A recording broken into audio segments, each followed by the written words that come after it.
My guest today is a dietitian called Bean Melrose. And today we're going to be talking about iodine deficiency.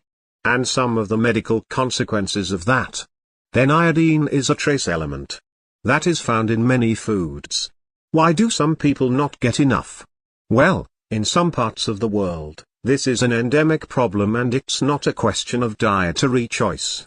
We get iodine from various sources like the siding and eggs and dairy foods, but by far the biggest the ocean fish that live in salt water, and plants that grow in that environment are our main source of iodine. So, we see relatively few cases of deficiency in Europe, for example, because such foods are plentiful there.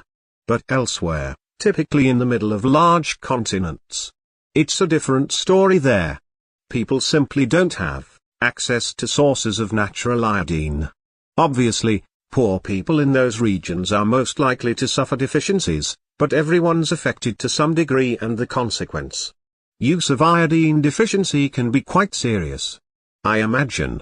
Yes, classic symptoms of things like muscular weakness, not being able to focus on the task at hand, and also a tendency to feel cold even in hot weather. But the most widely reported symptom is actually a feeling of constant tiredness. Of course, there are tests that can determine the level of iodine in the body, and the 150 micrograms is regarded as the minimum daily intake needed to avoid symptoms, and there are light conditions. A typical one is an enlarged thyroid, what's often called a goiter. So we're quite common to see patients with a goiter. That's right. The case of one of my own patients illustrates this very well. Let's call her Maribel. Maribel's a middle-aged woman, whose home is high up in the Andes Mountains. She lived in Europe for a number of years where she enjoyed a varied diet and good health.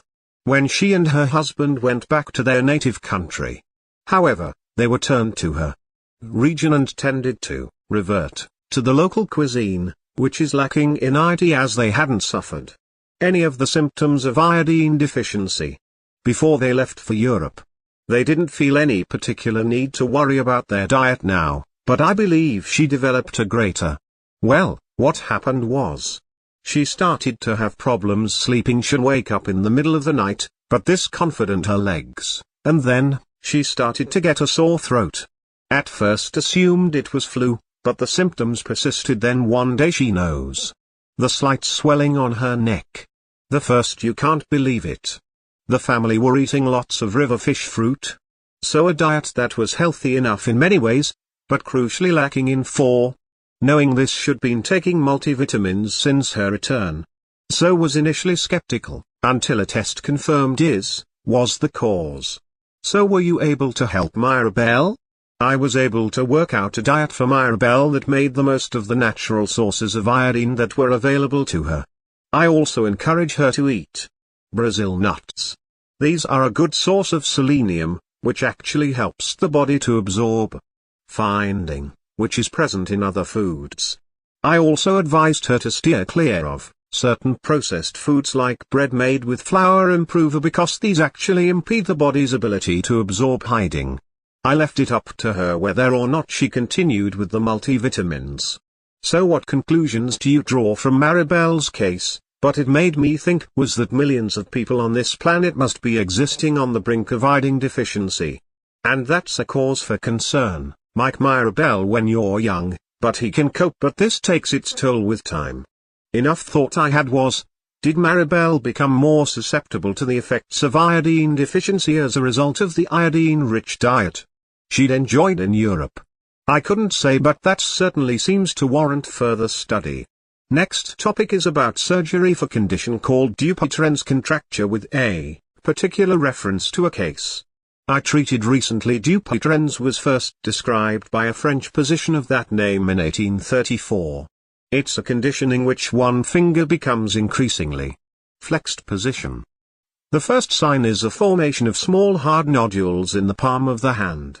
But early diagnosis is relatively unusual because there is no associated discomfort in its early stages. The condition may respond to steroid injections and physical therapy, but this doesn't necessarily hold its progression.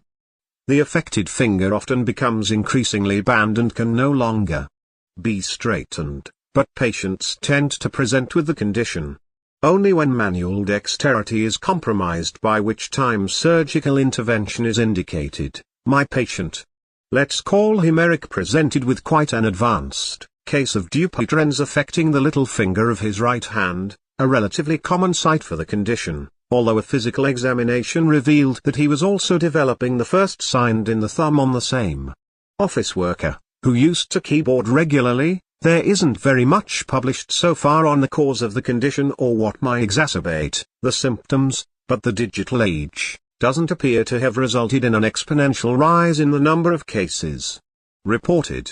Eric was finding the condition inconvenient and uncomfortable rather than painful. It was becoming tricky. Shaking hands with people also is becoming a challenge. Eric didn't recall any family history of Dupuytren's. That's not unusual, but doesn't in itself mean that there was not indeed. We know that the condition is often present across the generations of one family, but because patients don't typically develop symptoms until late middle age or later, it often goes undiagnosed or doesn't develop to the point where it requires treatment.